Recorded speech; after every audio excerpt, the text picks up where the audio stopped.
যখনই কোনো ব্যক্তি ডাকে বা আল্লাহকে স্মরণ করে, আল্লাহ বলছেন তখনই আমার কাছে তার ডাক পৌঁছে যায়। কিন্তু এতটা সত্ত্বেও এত পাওয়ারফুল একটা অনুগ্রহ আল্লাহ আমাদেরকে করেছেন, কিন্তু আমরা সেটাকে মূল্যায়ন করি না। তো এই মর্মে আমরা যে বক্তব্যটা রেখেছিলাম তাতে আমরা উল্লেখ করেছি যে প্রত্যেকটা বান্দার সাথে আল্লাহর সম্পর্ক রয়েছে, কিন্তু দেখা যায় অনেকে দোয়া করেন কিন্তু নিরাশ হয়ে যান, হতাশায় ভোগেন এবং আমাদের কাছে জানতে চান যে আমি এই বিষয়গুলো নিয়ে আল্লাহকে অনেকবার ডেকেছি, দোয়া করেছি, কিন্তু দোয়া তো হুজুর কবুল হচ্ছে না। এই প্রশ্নের প্রেক্ষিতেই এই বক্তব্যগুলো সাজানো। তো যেই কারণগুলো বাধা হয়ে দাঁড়ায় তার একটা কারণ হলো রাসূলুল্লাহ সাল্লাল্লাহু আলাইহি ওয়াসাল্লামের হাদিস থেকে যেটা জানা যায় যে বান্দার দোয়া কবুল তো হয় যদি বান্দা তাড়াহুড়া না করে। তার মানে আল্লাহ সুবহানাহু ওয়া তাআলা বহু মানুষকে বহুভাবে পরীক্ষা করে। আপনি দেখতে পাবেন আপনার কিছু কিছু চাহিদা, কিছু কিছু বিষয় আছে চাওয়া মাত্রই আপনি পেয়ে যাচ্ছেন আল্লাহর কাছে, আর কিছু এমন বিষয় আছে আপনার প্রয়োজন, আপনার চাইতে হয় না, আল্লাহ নিজে থেকে আপনাকে দিচ্ছে। আর কিছু আছে যেই জিনিসটাকে আল্লাহ নিজের এখতিয়ারে রেখেছেন ওই বিষয়গুলো থেকে আপনাকে পরীক্ষা করা হয়। কিছু সেন্সিটিভ বিষয় আপনি দোয়া করতেছেন কিন্তু কবুল হচ্ছে না, মনে হচ্ছে আপনার কাছে বিলম্ব হচ্ছে, এটা হচ্ছে আল্লাহর এখতিয়ার। তার মানে দোয়াকে তিনটা ভাগ করেন আপনার প্রয়োজনকে। কিছু প্রয়োজন আপনি আল্লাহর কাছে চাচ্ছেন না, কিন্তু তারপর আল্লাহ আপনাকে দিচ্ছে, কেননা আপনার কাছে আপনার জন্য ওটা এতটা বেশি প্রয়োজন, আপনি হয়তো বুঝেন না কিন্তু আপনার পালনকর্তা ঠিকই বুঝে যে ওই জিনিসটা না হলে আপনি ধ্বংস হয়ে যাবেন, এই জন্য আল্লাহ নিজে থেকে সেটা দেয়।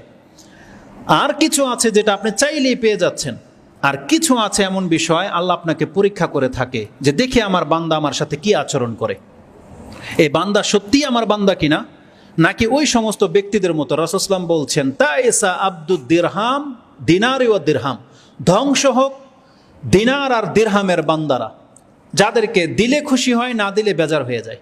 তা আল্লাহ দোয়ার ক্ষেত্রেও ঠিক এমনই কিছু পরীক্ষা আমাদেরকে করে যে দেখি এই বান্দা ওকে দিলেই শুধু আমাকে ডাকবে নাকি না দিলেও আমাকে ডাকে, এই জন্য পরীক্ষা করে, যার ফলে আল্লাহ কিছু দোয়াকে আল্লাহ নিজের মতো করে ফয়সালা করে থাকেন।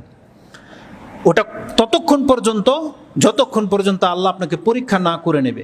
আর সেই পরীক্ষাটা কি? রাসূলুল্লাহ সাল্লাল্লাহু আলাইহি ওয়াসাল্লাম বলছেন প্রত্যেকটা বান্দার দোয়া আল্লাহ কবুল করে থাকেন যতক্ষণ পর্যন্ত সে তাড়াহুড়া না করে। মানে কোনো ব্যক্তি তাড়াহুড়া যদি না করে, জেনে নেন আল্লাহ সবার দোয়াই কবুল করে বা সবার দোয়াই আল্লাহর কাছে পৌঁছে, শুধু আল্লাহ সুবহানাহু ওয়া তাআলা তার ধৈর্যের পরীক্ষা নিতে চায়, এই জন্য কিছু কাল সময় অব্যাহতি দেন। ওই কথাটাকে ইমাম বুখারী এবং মুসলিম আবু হুরায়রা রাদিয়াল্লাহু তাআলা আনহু থেকে একটা হাদিস কোট করেছেন, যে হাদিসটি আপনি ইমাম বুখারী রাহিমাহুল্লাহর 80 নম্বর অধ্যায় কিতাবুদ দোয়া এবং মুসলিমে 49 নম্বর অধ্যায়, এটাও কিতাবুদ দোয়ার মধ্যে পেয়ে যাবেন। বুখারীতে হাদিস হচ্ছে 6340 এবং মুসলিমে হাদিস হচ্ছে 6828 এবং 29, 6828 এবং 6829, এটা মুসলিমে রয়েছে। আবু হুরায়রা রাদিয়াল্লাহু তাআলা আনহু তিনি বলতেছেন ক্বালা রাসূলুল্লাহ সাল্লাল্লাহু আলাইহি ওয়াসাল্লাম ইস্তাজাবু দুআ লিকুল্লি আবদিন, যে প্রত্যেকটা ব্যক্তির দোয়া কবুল হয়। আর বুখারী মুসলিমের ভাষা যেটা ইস্তাজাবু লি আহাদিকুম, তোমাদের প্রত্যেকের দোয়া কবুল হয়, প্রত্যেকের দোয়া। তার মানে প্রথম শব্দটাই হলো দোয়া কবুল হয়, ইস্তাজাবু লি আহাদিকুম, প্রত্যেকের দোয়া কবুল হয়। মালাম ইউজাল, যতক্ষণ পর্যন্ত সে তাড়াহুড়া না করে। রাসূলুল্লাহ সাল্লাল্লাহু আলাইহি ওয়াসাল্লামকে জিজ্ঞাসা করা হয়েছে এই তাআজাল কি? ক্বালু ইয়া রাসূলুল্লাহ ওয়া মাল ইস্তিজাল, এই তাড়াহুড়া করাটা আবার কি? আমরা দোয়াতে কিভাবে তাড়াহুড়া করি? তখন রাসূলুল্লাহ সাল্লাল্লাহু আলাইহি ওয়াসাল্লাম বলেছেন ইয়াকুল, বান্দার এই কথা বলা হচ্ছে তাড়াহুড়া করা, কাদ দাআউতু ফালাম আরা ইয়াস্তাজিবু লি, আমি তো আল্লাহকে ডাকছি, কতই ডাকলাম কিন্তু কই আল্লাহ তো আমার ডাকে সাড়া দিল না। এইটা হলো তাড়াহুড়া। একটা ব্যক্তির অন্তরে যখন এই খেয়াল চলে আসে আর যখন সে মুখে অন্যকে প্রকাশ করে দেয়, তখন আল্লাহ সুবহানাহু ওয়া তাআলা যে দোয়াটা তার হ্যাঙ্গিং করে রেখেছিলেন, তার কাছে রিজার্ভ করে রেখেছিলেন, আল্লাহ ওটাকে বানচাল করে দেয়। সেটা ওই তিনটার কোনো একটাও হবে না। তিনটার একটা আমরা বলেছিলাম গত খুতবায় যে বান্দা যখন কোনো দোয়া তার মুখ থেকে ছুড়ে দেয়, এটা তিনটার যে কোনো একটা রূপে প্রতিফলিত হয়। হয় আপনি যেটা চাচ্ছেন সেটা আল্লাহ আপনাকে দিয়ে দিবে বা ওই বিপদ দূর করে দেবে, অথবা এর চেয়েও বড় প্রয়োজনের জন্য, এর চেয়ে বড় বিপদে আপনাকে বাঁচানোর জন্য আল্লাহ ওটাকে রিজার্ভ করে রাখে, অথবা আল্লাহ সুবহানাহু ওয়া তাআলা ওই দোয়াগুলোকে নেকিতে রূপান্তরিত করে রেখে দেয়, যেটা কিয়ামতের মাঠে আপনাকে ক্ষমা করার জন্য আল্লাহ জমা করে রেখেছিল। এই তিনটার যে কোনো একটা রূপ দোয়ার সাথে ঘটে। কিন্তু যখনই কোনো বান্দা এই কথা বলে দিয়েছে কাদ্দাউতু, আমি তো এই যে আল্লাহকে ডেকেছি, কতবার ডেকেছি, ফালাম আরা, আমি তো দেখতে পেলাম না, ইস্তাজা বলি যে আমার দোয়াকে আল্লাহ গ্রহণ করেছে, আমি তো দেখতে পাচ্ছি না, এটা যখন বলে তখন এই তিনটার কোনো একটাও হওয়ার সম্ভাবনা থাকে না, আল্লাহ এটাকে রিজেক্ট করে দেয়। তো ইমাম বুখারী এবং মুসলিম বলেছেন এটা। তখন এটার প্রতিফলটা দেখেন, এক তো দুনিয়াতে এর প্রভাব পড়ে, পরকালও প্রভাব পড়বে। দুনিয়াতে প্রভাব কি পড়ে আপনার উপরে?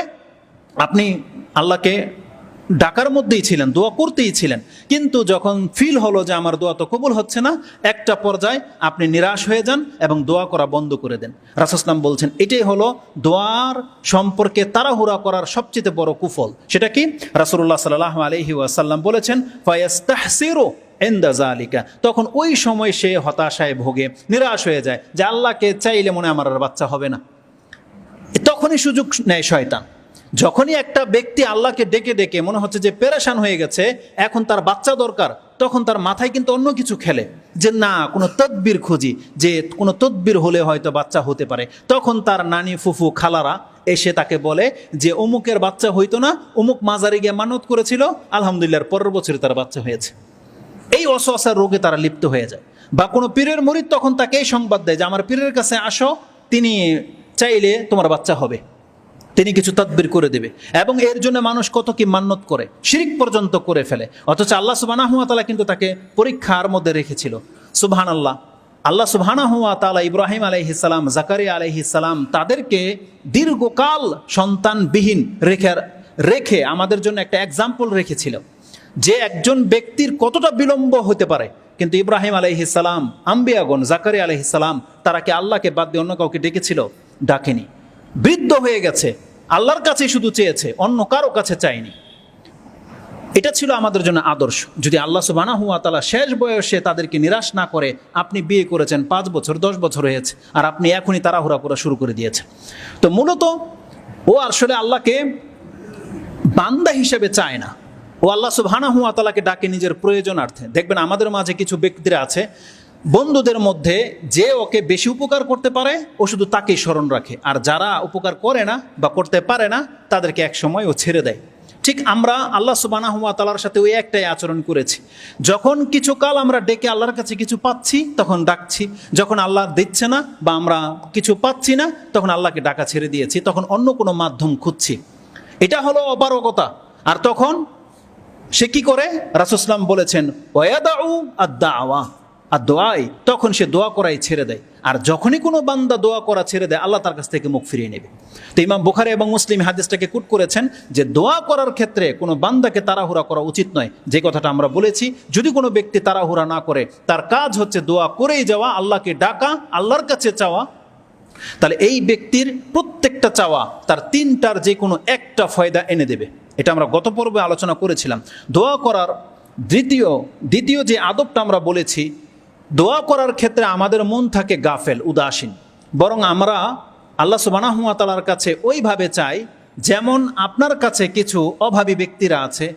এমন ব্যক্তি আপনার কাছে দেখবেন অহংকার মূলত চায়, বা একটা স্টাইল নিয়ে চায়, দিলে দিবে না দিলে নাই। এমন অনেকে আছে যে চেয়েই দেখি, দিলে দিবে না দিলে নাই। অনেক সময় আপনার ঘরে কুরবানির গোশত চাইতে আসে অনেকে, বা যাকাতের টাকা চাইতে আসে। তখন তারা আপনার আচরণে যখন রাগ হয়ে যায়, তখন দেখবেন এইভাবে আচরণটা করে, আপনি দিলে দিবেন না দিলে না দিবেন, এত কথা কোনকে বলে কিনা? এই ধরনের লোক তারা কারা? তাদের মূলত আসলে এমন অবস্থা, সে হচ্ছে অহংকারী টাইপের, তার মূলত প্রয়োজন নাই, জাস্ট হাত বাড়িয়ে দিয়েছে, দিলে কিছুটা ফায়দা হবে, না দিলে নাই, এই টাইপের। আমাদের অধিকাংশদের অবস্থা হচ্ছে এরকম যে আমরা আল্লাহ সুবহানাহু ওয়া তাআলার কাছে এমনভাবে চাচ্ছি যে আল্লাহ আপনি দিলে দেন, না দিলে না দেন, আপনার ইচ্ছে। এইরকমভাবে আমরা চাই, কিন্তু আল্লাহর কাছ থেকে নেবই নেব এইভাবে আমরা চাই না। যেমন কিছু অভাবী আছে যাদের আসলেই প্রয়োজন, দেখবেন তাদের ভাষা, তাদের আচরণ, আর যেই ব্যক্তি শুধু আপনার কাছে পরীক্ষামূলক চেয়েছে, যে চাইলাম দিলে দিবে না দিলে নাই, এই দুইজনের ভাষা, দুইজনের আচরণে অনেক পার্থক্য আছে। যেই ব্যক্তি প্রকৃতই অভাবী, যার প্রয়োজন রয়েছে, সে আপনাকে কত নরম ভাষায় এসে বলে যে আমি অভাবী, আমার এটা হয়েছে সেটা হয়েছে, আপনি তো অনেক দাতা, বা আপনি তো উপকার করে থাকেন, আপনি না দিলে আমি যাব কোথায়, এতগুলো কথা বলে। তো আল্লাহ সুবহানাহু ওয়া তাআলার ক্ষেত্রেও যখন একটা ব্যক্তি দেখবে আল্লাহ হচ্ছেন গনি আর আমি হলাম ফকির, আল্লাহ যদি আমাকে না দেয় কেউ দেওয়ার নাই, তাহলে এই ব্যক্তি যেইভাবে চাইবে আর যেই ব্যক্তি মাজারে গেলেই পেয়ে যায়, সে কি আল্লাহকে ওইভাবে চাইবে? আল্লাহর কাছে কোনোদিন চাইবে না। যেই ব্যক্তি জানে একমাত্র আল্লাহর কাছে আমার পাওয়ার রাস্তা আছে, অন্য কোনো রাস্তা নাই, তিনি যদি বন্ধ করে রাখেন কেউ দিতে পারে না, তাহলে সেই ব্যক্তি সেজদায় পড়ে থাকবে ঘন্টার পর ঘন্টা। আর যেই ব্যক্তি মনে করে যে আল্লাহর কাছে চাইলে চাইলাম, দিলে দিলে না দিলে নাই, আমার বাবা তো আছে, ওইটা করলে তো পাই, এটা করলে তো পাই, তখন এই ব্যক্তি কোনোদিন আল্লাহর কাছে চেয়ে পরিতৃপ্ত হতে পারবে না, তার প্রশান্তি আসবে না। রাসূলুল্লাহ সাল্লাল্লাহু আলাইহি ওয়াসাল্লাম বলেছেন যে না, দোয়া এইভাবে করা যাবে না, দোয়া করতে হবে ইয়াকিনের সাথে যে আমি আল্লাহর কাছ থেকে নেবই নেব। এই জুমলাগুলো কেমন? রাসূলুল্লাহ সাল্লাল্লাহু আলাইহি ওয়াসাল্লাম থেকে আরেকটা হাদিস ইমাম বুখারী এবং মুসলিম তারা উভয়ে তাদের দোয়ার কিতাবে এনেছেন, যে হাদিসটি আপনি বুখারীর আগের হাদিসটিতে পাবেন 6339, ওটা ছিল 40, এটা হচ্ছে 6339, এবং এই হাদিসটি ইমাম মুসলিম তার কিতাবুজ জিকিরের মধ্যে দোয়ার মধ্যে এনেছেন 6706 নম্বর হাদিস। এটাও এটাও আবু হুরায়রা রাদিয়াল্লাহু তাআলা কোট করে বর্ণনা করেছেন, বুখারী মুসলিমের হাদিস। রাসূল সাল্লাল্লাহু আলাইহি ওয়াসাল্লাম বলেছেন, লা ইয়াকুলান্না আহাদাকুম, তোমাদের কোনো ব্যক্তি যেন দোয়ার ক্ষেত্রে এই কথা না বলে আল্লাহুম্মা গফিরলি ইন শিত, আল্লাহ তোমার ইচ্ছা হলে আমাকে ক্ষমা করো। সেজন্য এই কথা না বলে আল্লাহুম্মা রহামনি ইন শিত, আল্লাহ তোমার ইচ্ছা হলে তুমি আমার উপর রহম করো। এমনটা শব্দ যেন ব্যবহার না করে, কারণ আল্লাহর ইচ্ছা যদি আপনাকে ক্ষমা না করা হয়, আল্লাহ যদি বলে ঠিক আছে আমি ক্ষমা করলাম না, তাহলে পৃথিবীর এমন কোনো ব্যক্তি আছে আপনাকে ক্ষমা এনে দেবে? আল্লাহ যদি কোনো ব্যক্তিকে রহম করা থেকে মুখ ফিরিয়ে নেয়, পৃথিবীর সমস্ত মানুষ মিলেও, সমস্ত নবীরা মিলেও যদি সাজদায় পড়ে যায়, আল্লাহর কাছ থেকে কেউ রহম এনে দিতে পারবে? কোনোদিন পারবে না। এই জন্য রাসূল সাল্লাল্লাহু আলাইহি ওয়াসাল্লাম বলছেন, আল্লাহর কাছে চাওয়ার ক্ষেত্রে যেন এমন মেন্টালিটি বা এমন মনোভাব কেউ না রাখে যে আমি চাইলাম আল্লাহ দিলে দিবে, না দিলে নাই, এমনটা যেন না বলে।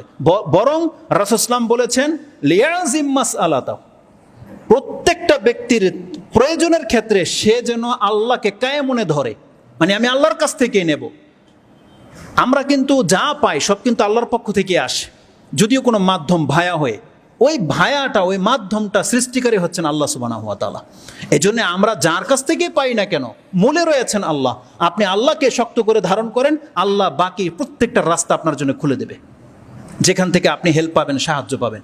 অতএব রাসূলুল্লাহ সাল্লাল্লাহু আলাইহি সাল্লাম বলছেন লিয়াজিম ফি দুআই, অতএব প্রত্যেকটা ব্যক্তি যেন দোয়ার ক্ষেত্রে একবার খুব শক্তভাবে ধরে, যেমন একটা বাচ্চা 5 টাকার জন্য, একটা চিপসের জন্য বাপ মাকে যেইভাবে ধরে, তার চাইতেও বেশি আপনাকে আল্লাহকে ধরতে হবে।